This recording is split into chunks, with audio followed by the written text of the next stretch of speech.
Presiden Prabowo Subianto begitu geram dengan maraknya praktik korupsi di Republik ini. Setahun menjabat, Prabowo pun bergerak cepat memberantas korupsi.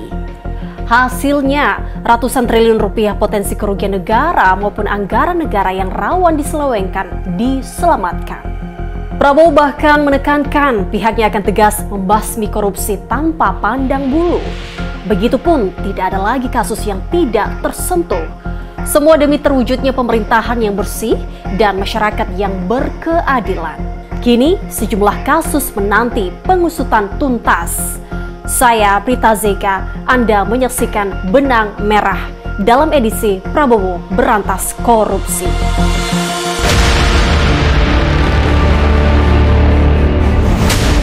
Saya akan melawan korupsi dengan sekeras-kerasnya dan dengan segala tenaga dan upaya yang bisa saya kerahkan.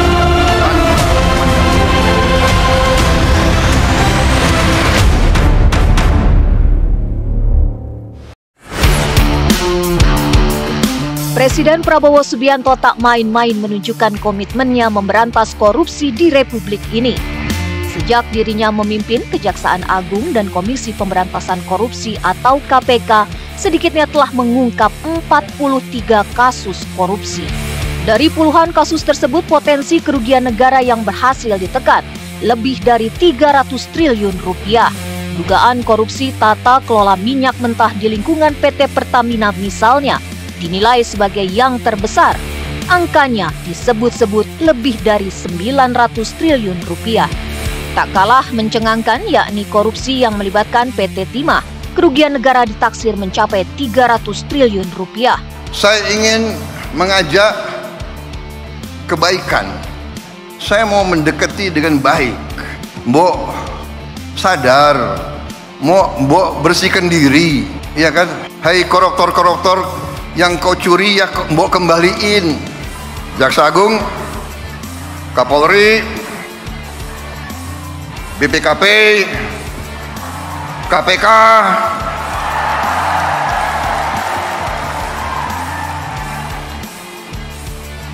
silakan.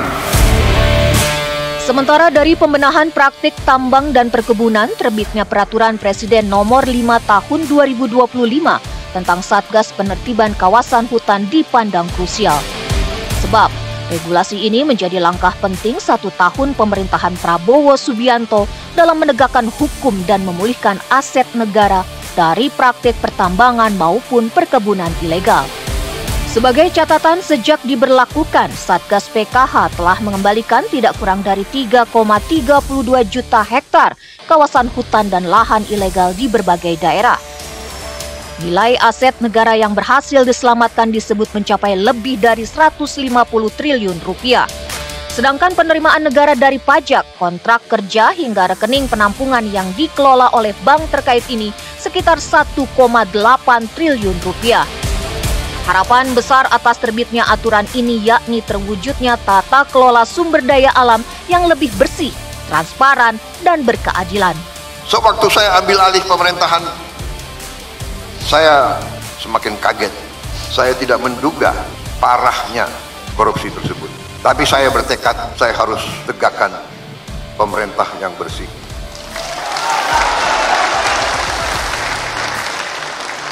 Hanya dengan pemerintah yang bersih, Indonesia bisa bangkit. Menguatkan pengungkapan tersebut, Prabowo menyinggung bahwa ratusan triliun rupiah uang milik negara amblas setiap tahunnya digasak para koruptor. Malingnya tak sedikit yang merupakan sosok pintar nan terpandang. Modusnya macam-macam. Umumnya mereka bertindak seolah legal, tapi sebenarnya nyolong. Kekayaan kita luar biasa, tapi kita harus akui kelemahan dari elit kita. Kelemahan dari mereka-mereka yang kita anggap pinter dan cemerlang. Ternyata kalah pinter dengan koruptor dan penipu-penipu dan manipulator-manipulator. Dapat dipahami jika Prabowo begitu geram dengan kondisi ini. Bayangkan, ratusan triliun rupiah yang semestinya bisa untuk kepentingan rakyat malah menguap sia-sia oleh laku culas koruptor. Padahal dengan uang sebesar itu, negara bisa melakukan perbaikan-perbaikan di berbagai sektor, mulai dari sektor pendidikan, kesehatan, hingga sosial. Di bidang pendidikan, berapa banyak sekolah hingga guru honorer yang membutuhkan perhatian lebih misalnya? Tercatat, ada sekitar 330.000 sekolah tersebar dari Sabang sampai Merauke. Tapi apa daya, anggaran yang ada hanya cukup untuk memperbaiki 20.000 sekolah saja. Belum lagi berapa banyak gaji guru honorer yang masih jauh di bawah standar layak. Penelitian menyebut 74% dari sekitar 700.000 guru honorer digaji di bawah upah minimum kabupaten atau kota. Presiden pun ingin menaikkan gaji mereka, terutama yang telah ikut sertifikasi, menjadi sekitar 2 juta rupiah per bulan agar bisa sedikit bernafas lega. Tak usah membayangkan alokasi sampai ratusan triliun rupiah. 24 triliun rupiah saja sudah dapat memberi tambahan 2 juta rupiah per guru honorer untuk 1 juta guru selama setahun. Guru ASN mendapatkan tambahan kesejahteraan sebesar 1 kali gaji pokok.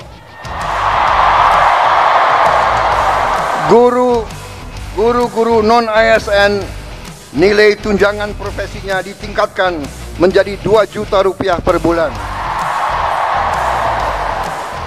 Kami sadar apa yang kita berikan pengumuman hari ini belum yang saudara-saudara perlukan. Tapi ini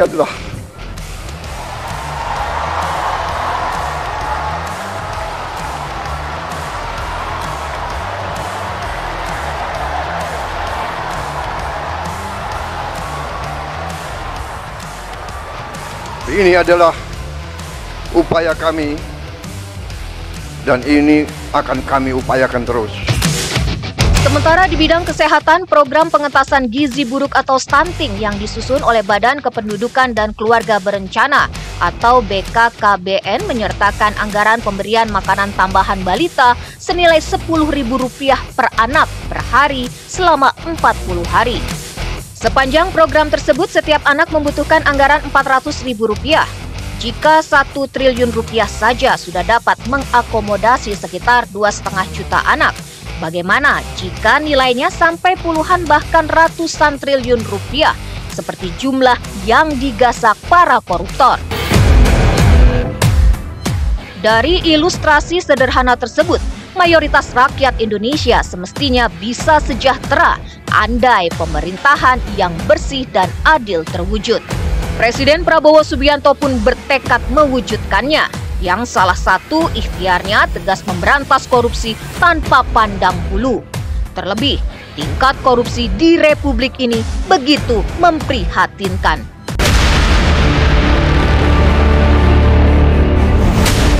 Saya akan melawan korupsi dengan sekeras-kerasnya dan dengan segala tenaga dan upaya yang bisa saya kerahkan.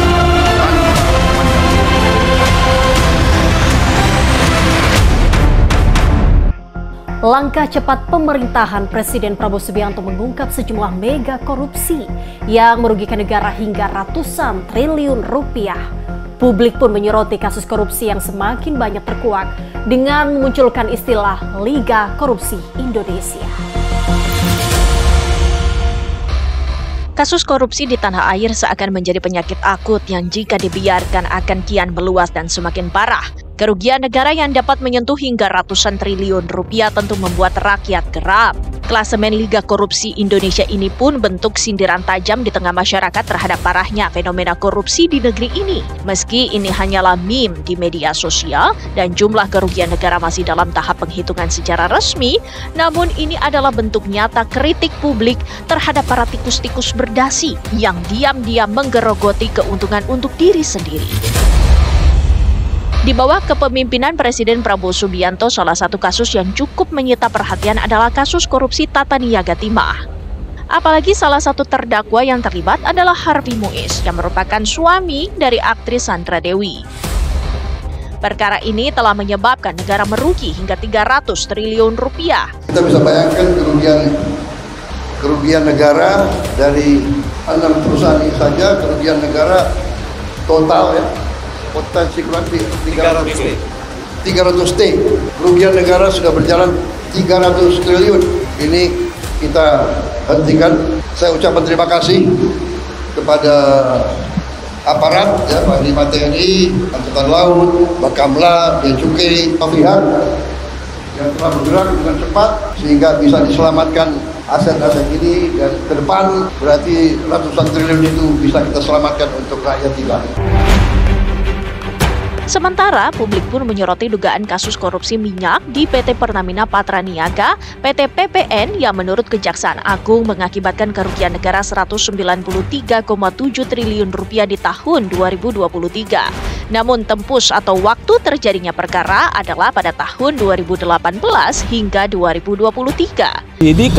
Penyidikan perkara ini dilakukan dalam tempus waktu 2018 sampai 2023. Artinya ini sudah 2 tahun yang lalu. Nah, itu yang pertama ya, supaya dipahami. Yang kedua, bahwa ini adalah tindakan penegakan hukum.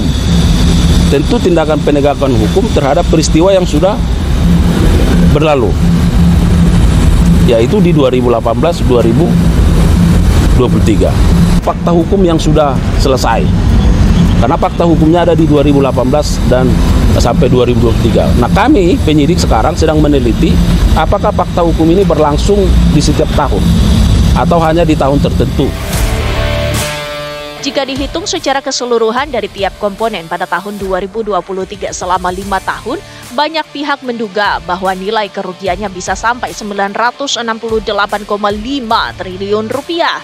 Pada sidang, mantan Direktur Utama PT PPN, Rifa Siahaan, diduga telah merugikan negara sebesar 285 triliun rupiah dalam perkara tata kelola minyak mentah, namun dibantah karena tak sesuai dengan etika dan pedoman pengadaan. Selanjutnya, perkara dugaan korupsi pemberian fasilitas kredit oleh Lembaga Pembiayaan Ekspor Indonesia. Dalam rangkaian perkara oleh LPEI ini diduga melibatkan 11 debitur dengan potensi kerugian negara mencapai 11,7 triliun rupiah. Upaya pemberantasan korupsi pun juga dilakukan tanpa pandang bulu termasuk di tubuh kementerian. Sebut saja kasus judi online yang menyeret sejumlah pegawai Kominfo yang secara sadar memberikan akses seluas-luasnya kepada situs judi online. 9 orang telah terbukti secara sah dan meyakinkan bersalah melakukan tindak pidana tersebut. Keempat di antaranya yang merupakan makelar bahkan mengaku menerima 36 miliar ke kantong pribadinya. Tak berhenti sampai di situ, baru-baru ini Kejaksaan Agung juga mengatakan telah menerima pengembalian uang sekitar 10 miliar rupiah atas kasus dugaan korupsi lainnya, yaitu pengadaan laptop Chromebook di Kementerian Pendidikan, Kebudayaan, Riset dan Teknologi Kemendikbudristek pada periode 2019-2022. Sebelumnya, pada tanggal 4 September 2025 pun, nama mantan Menteri Nadiem Makarim ditetapkan sebagai tersangka karena diduga ikut berperan dalam proyek yang menyebabkan kerugian negara mencapai 1,98 triliun rupiah. Di lain pihak, Komisi Pemberantasan Korupsi juga mengungkap perkara lainnya yang mengakar di tubuh pemerintah, yakni Kementerian Agama perihal kasus dugaan korupsi pembagian kuota tambahan haji untuk penyelenggaraan haji pada tahun 2023 hingga 2024. Saat ini penyidik masih mengumpulkan alat bukti termasuk sejumlah saksi sekitar 400 biro travel dan 13 asosiasi. Berdasarkan fakta dan hitungan internal KPK, penyidik mendapati kerugian negara sekitar 1 triliun rupiah. Satu lagi kasus yang terjadi di kementerian adalah kasus dugaan korupsi impor gula di Kementerian Perdagangan di tahun 2015-2016 era mantan Menteri Tom Lembong. Sebanyak 9 pengusaha gula dituntut 4 tahun penjara karena dinilai melakukan korupsi secara keseluruhan telah menimbulkan kerugian negara sebesar 578 miliar rupiah. Sementara pada Juli lalu, Majelis Hakim Tipikor Jakarta mengatakan kerugian keuangan negara dalam kasus korupsi impor gula yang melibatkan Tom Lembong dengan PT Perusahaan Perdagangan Indonesia berjumlah 194,71 miliar rupiah. kasus korupsi PT Sritex dengan dugaan melakukan persekongkolan dalam pemberian fasilitas kredit bank kepada beberapa bank seperti Bank DKI, Bank Jateng, Bank BJB pada klaster pertama. Kemudian pada klaster kedua ada pemberian kredit sindikasi dari BNI, BRI, dan LPEI.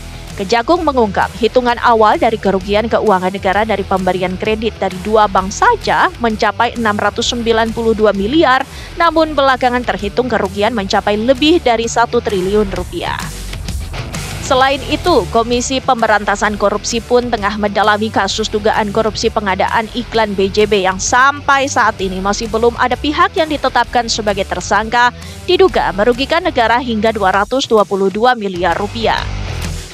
Dan pada Agustus lalu, mantan Direktur Jenderal Anggaran Kementerian Keuangan Isa Rahmatarwata didakwa merugikan negara 90 miliar rupiah terkait kasus dugaan korupsi dalam pengelolaan keuangan dan dana investasi PT Asuransi Jiwasraya pada beberapa perusahaan dalam kurun waktu 2008-2018.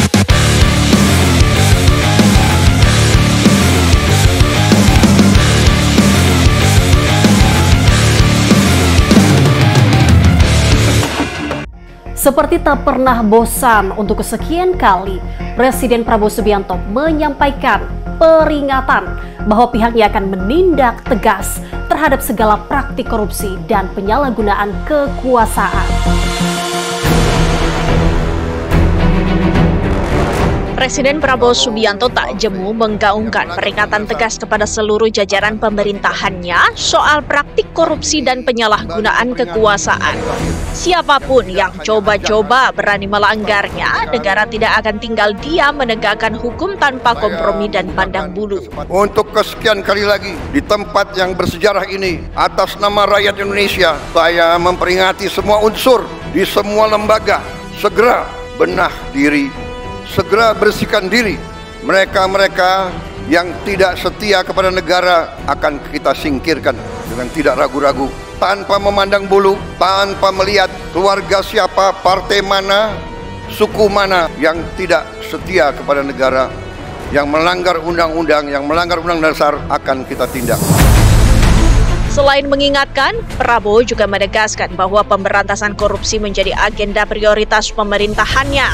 Nurani kepala negara terusik oleh masih maraknya praktik pencurian uang rakyat. Karena itu, koruptor pantas diberantas.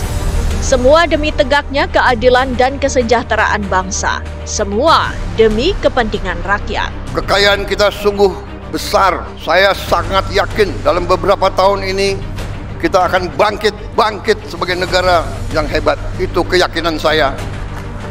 Kekayaan kita sekali lagi sangat besar, tapi terlalu banyak maling-maling yang mencuri uang rakyat. Dan untuk itu saya bertekad akan menertibkan semua itu. Prabowo membuktikan pernyataan tegasnya itu bukanlah omon-omon. Contoh paling kentara tentu saat pihak berwajib meringkus mantan Wakil Menteri Ketenagakerjaan Immanuel Ebenezer Gerungan atau akrab disapa Noel. Padahal ketika itu Noel baru 2 bulan menjabat. Noel menjadi salah satu dari 11 orang yang ditetapkan Komisi Pemberantasan Korupsi sebagai tersangka perkara pemerasan sertifikasi K3 atau keselamatan dan kesehatan kerja di Kementerian Ketenagakerjaan. Noel ditengarai menerima uang sebesar 3 miliar rupiah dari pemerasan K3. Noel bahkan sempat meminta amnesti atau pengampunan ke Prabowo. Namun alih-alih dikabulkan, Prabowo justru mengambil langkah tegas memecatnya. Masa perpanjangan Noel oleh KPK kini dilakukan perpanjangan kedua selama 30 hari atau sampai 18 November 2025 mendatang.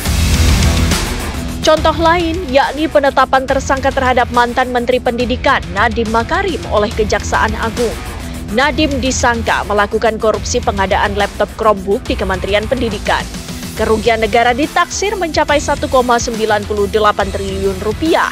Nadiem memang tidak menjabat menteri di era Prabowo, tetapi di era sebelumnya. Meski sama-sama pernah duduk di kabinet Presiden Joko Widodo, namun Prabowo tetap mempersilahkan Kejaksaan Agung melanjutkan proses hukum terhadap Nadiem. Dukungan Prabowo terhadap pemberantasan korupsi turut menebalkan kepercayaan diri Kejaksaan Agung kala menetapkan Muhammad Riza Khalid sebagai tersangka dalam perkara dugaan korupsi di tata kelola minyak dalam kurun 2018 hingga 2023. Riza Khalid diduga melakukan intervensi agar terminal bahan bakar minyak miliknya di Cilegon, Banten masuk dalam rencana kerjasama penyewaan dengan Pertamina. Riza Khalid ditetapkan sebagai tersangka pada 10 Juli 2025. Namun sejak penetapan itu, ia tak pernah memenuhi panggilan Kejaksaan Agung. Diketahui selama ini pun Riza Khalid beberapa kali dikaitkan dengan kasus-kasus hukum. Tapi sebanyak itu pula raja minyak tersebut seperti tak tersentuh. Kejaksaan Agung pun lantas memasukkan namanya sebagai daftar pencarian orang per 19 Agustus 2025. Sementara 5 bulan sebelumnya, Muhammad Keri Adrianto Riza yang tak lain merupakan anak Riza Khalid sudah lebih dulu ditetapkan sebagai tersangka kasus serupa. Status Keri kini telah menjadi terdakwa.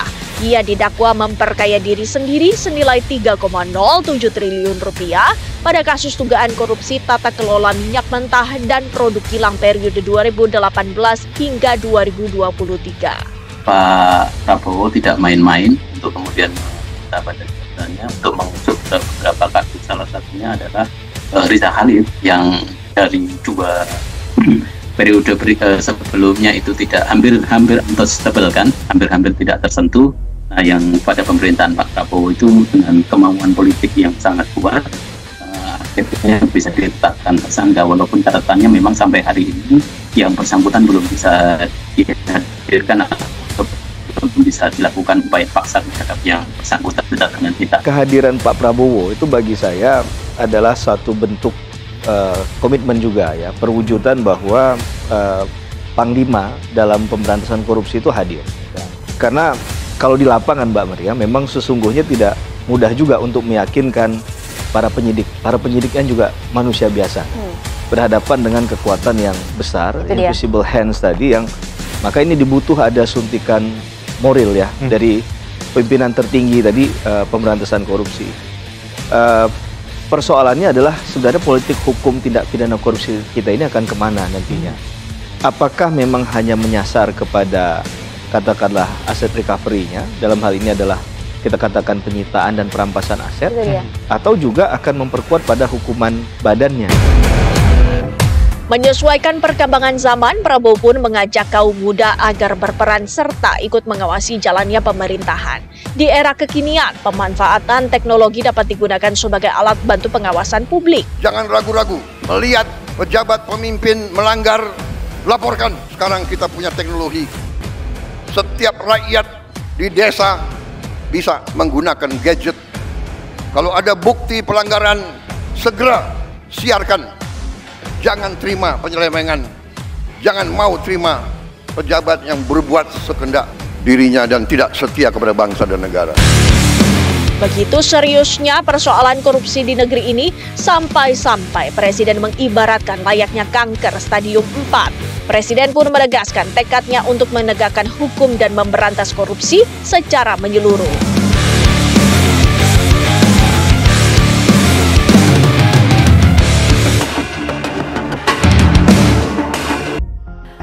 Presiden Prabowo Subianto menyebut korupsi di Republik ini ibarat kanker stadium 4 lantaran begitu akutnya. Presiden pun menegaskan tekadnya untuk menegakkan hukum dan memberantas korupsi secara menyeluruh.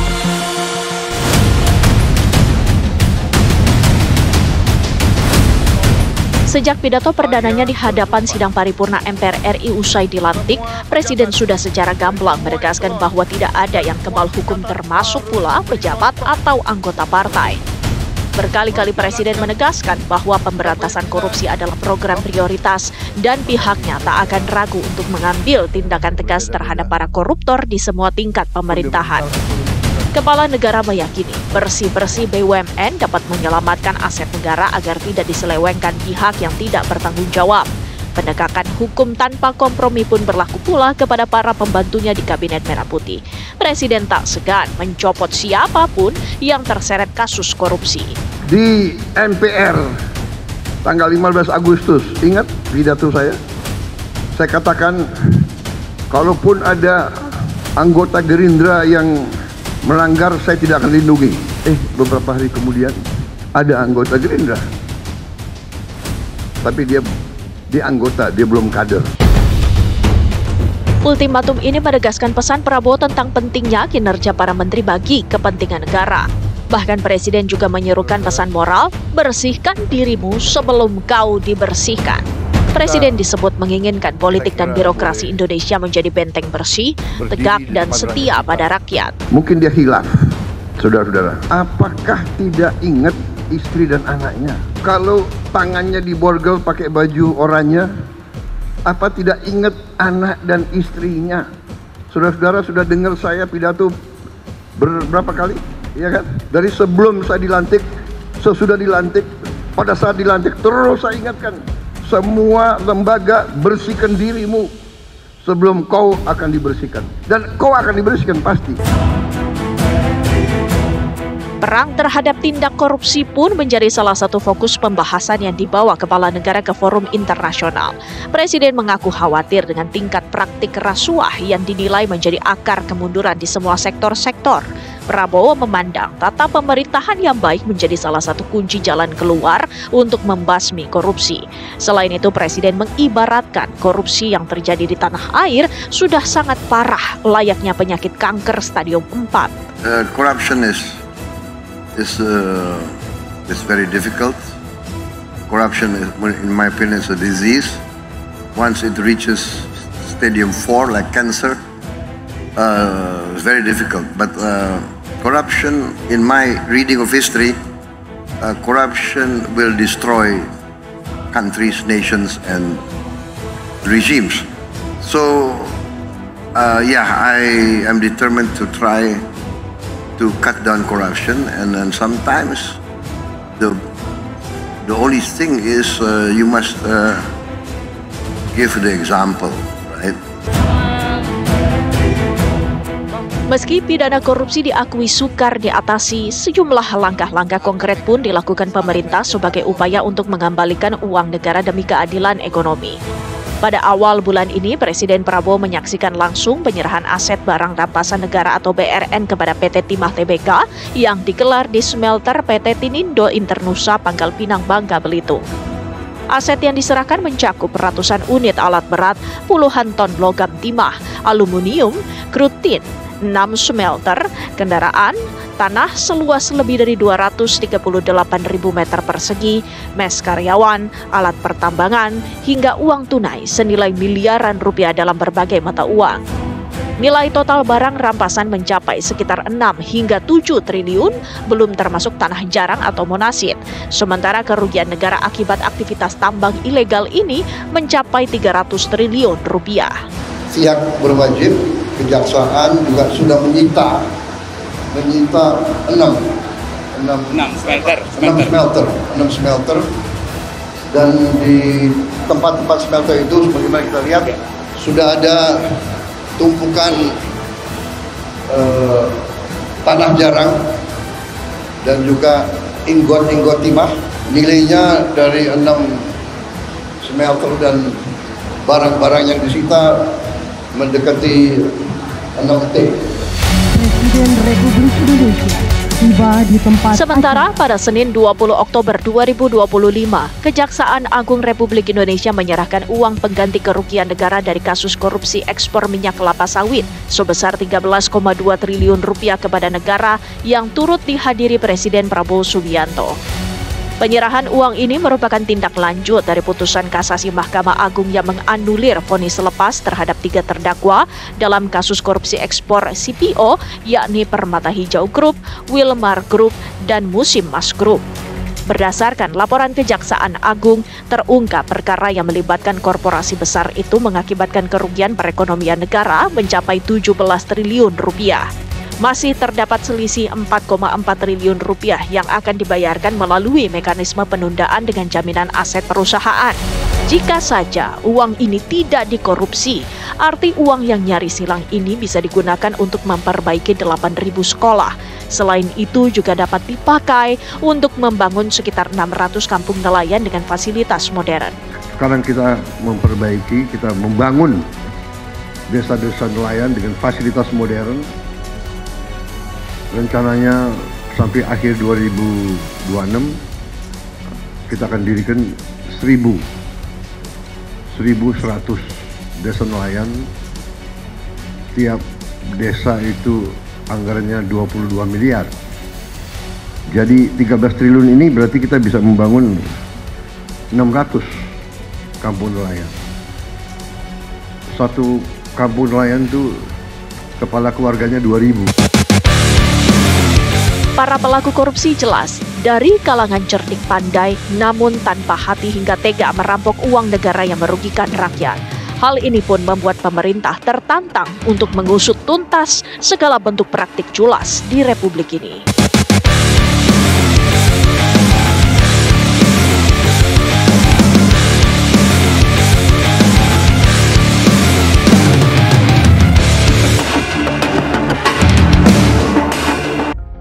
Sejumlah kasus dugaan korupsi kini menanti penyelesaian secara tuntas. Presiden Prabowo pun begitu prihatin karena sejumlah mega korupsi dilakukan secara sistemik melibatkan sejumlah elit. Namun hal serupa ini semestinya tidak menjadi penghalang lantaran Presiden telah menegaskan bahwa tidak ada lagi kasus yang tidak tersentuh di negeri ini. Saya Prita Zega pamit undur diri. Terima kasih. Sampai jumpa.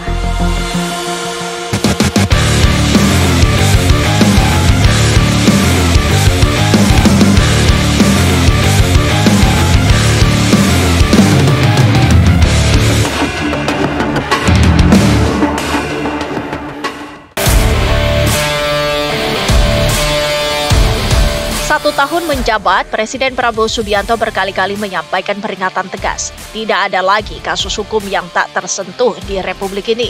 Sepanjang kurun itu pula, Kejaksaan Agung dan Komisi Pemberantasan Korupsi atau KPK disebut berhasil mengungkap puluhan kasus korupsi.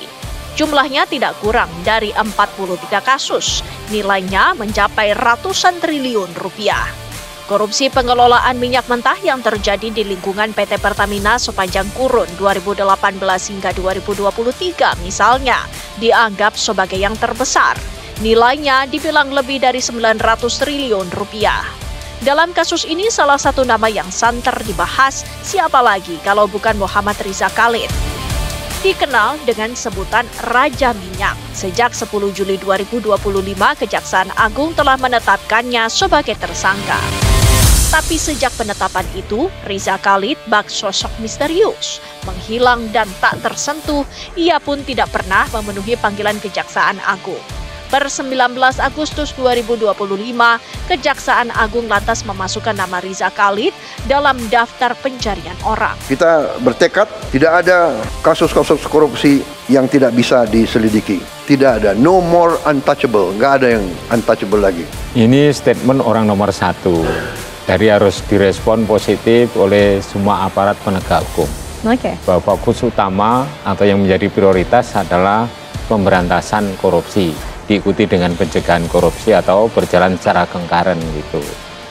Jadi artinya bahwa penegak hukum harus berani merespon apabila korupsi itu dilakukan oleh high ranking official, yaitu para pejabat tinggi, yakni penyelenggara negara itu terdiri dari penegak hukum dan pejabat negara atau penyelenggara negara di tataran tinggi. Bagi saya memang ini satu kesempatan yang baik kita memilih presiden yang tegas. Harus diikuti oleh penegak hukum yang lain yang juga tegas. Pada kasus berbeda, kerja tim penyelidik KPK dalam mengungkap kasus dugaan suap pengurus pergantian antar waktu DPR RI periode 2019 hingga 2024 masih menyisakan pekerjaan rumah.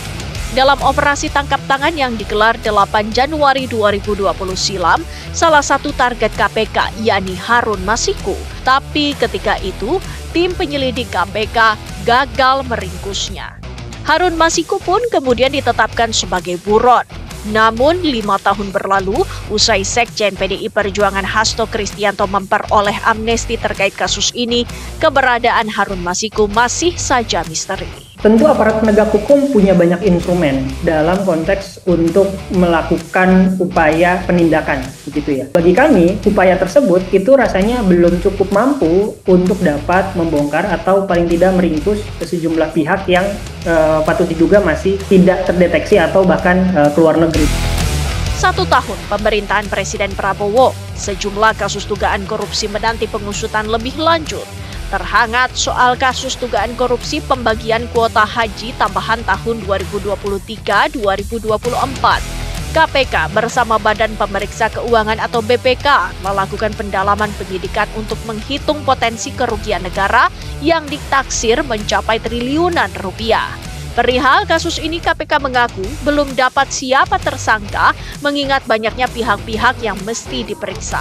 Saat ini KPK sudah menindaklanjuti hingga memanggil sejumlah para saksi. Tapi kemudian yang terjadi adalah belum adanya penetapan tersangka yang dilakukan oleh KPK terhadap dugaan para pihak yang terlibat di dalam kasus ini. Rasanya dengan sejumlah informasi yang sudah didapatkan oleh KPK, tentunya KPK dapat segera mempublikasikan atau paling tidak memproses sehingga kasus ini dapat terlihat sebagai upaya KPK serius menangani terutama dalam konteks korupsi haji. Pada perkara lain, pendalaman kasus juga tengah dilakukan penyidik KPK perihal dugaan korupsi penyaluran dana program sosial Bank Indonesia dan penyuluh jasa keuangan periode 2020 hingga 2023. Hingga kini KPK terus menelusuri dugaan pemberian uang dan aset kendaraan oleh anggota parlemen Heri Gunawan dan Satori yang telah ditetapkan sebagai tersangka pada kasus ini. Kasus ini berawal dari hasil analisis transaksi mencurigakan yang dilaporkan Pusat Pelaporan dan Analisis Transaksi Keuangan atau PPATK serta aduan masyarakat. Aduan ini kemudian ditindaklanjuti KPK dengan penyelidikan umum yang dilakukan sejak Desember 2024. Untuk memaksimalkan potensi kerugian keuangan negara itu agar kembali, memang banyak jalan yang harus ditempuh. Ya, mungkin saat ini itu yang bisa dilakukan. Tapi di sisi yang lain memang publik meminta agar tidak hanya aset yang kembali, tapi putusan terhadap pemidanaan juga maksimal. Hasil kejahatan korupsi itu harus dikembalikan. Minimal nilainya sama dengan kejahatan korupsi yang sudah diperoleh oleh si pelaku tindak pidana korupsi. Sementara pada pendalaman kasus berbeda, KPK mengungkap ada temuan dugaan kecurangan dalam kasus pengolahan anoda logam antara PT Antam dengan PT Loko Montrado atau LCM. Dugaan kecurangan ini terkait pengolahan bahan baku emas dengan hasil yang tidak sesuai. Kasus berawal ketika mesin di PT Antam untuk memproses bahan baku emas rusak. Kemudian PT Antam disebut meminjam alat pengolahan dari PT LCM. Rupanya alat dari PT LCM dengan PT Antam berbeda yang membuat hasil keluaran dinilai tidak sesuai. Akibat praktik ini, kerugian negara ditaksir sekitar 100,7 miliar rupiah. Kalau kita lihat dari struktur kekuasaan yang dipegang oleh Presiden saat ini, Presiden dapat meminta penegak hukum kejaksaan, kepolisian dan juga KPK untuk dapat segera membongkar kasus-kasus yang menarik perhatian publik atau kasus-kasus besar begitu ya. Pak Prabowo juga kemudian menelusuri juga dari sisi potensi korupsi. Sampai dengan data terakhir hari ini ada 1.000 triliun lebih potensi kerugian negara yang bisa diselamatkan oleh pemerintahan Pak Prabowo melalui KPK dan Kejaksaan. Nah, pada penelusuran anggaran ini kemudian yang kemudian berhasil diselamatkan, yang kemudian berhasil diefisiensi, kemudian disalurkan kepada sektor-sektor yang tadi saya sebutkan krusial. Bukan perkara sederhana menuntaskan setiap kasus korupsi hingga ke akar persoalan, apalagi jika perkara tersebut melibatkan sejumlah elit. Namun sejauh ini, komitmen kuat Presiden Prabowo Subianto dalam memberantas korupsi memelihara asa terwujudnya pemerintahan yang bersih dan berkeadilan.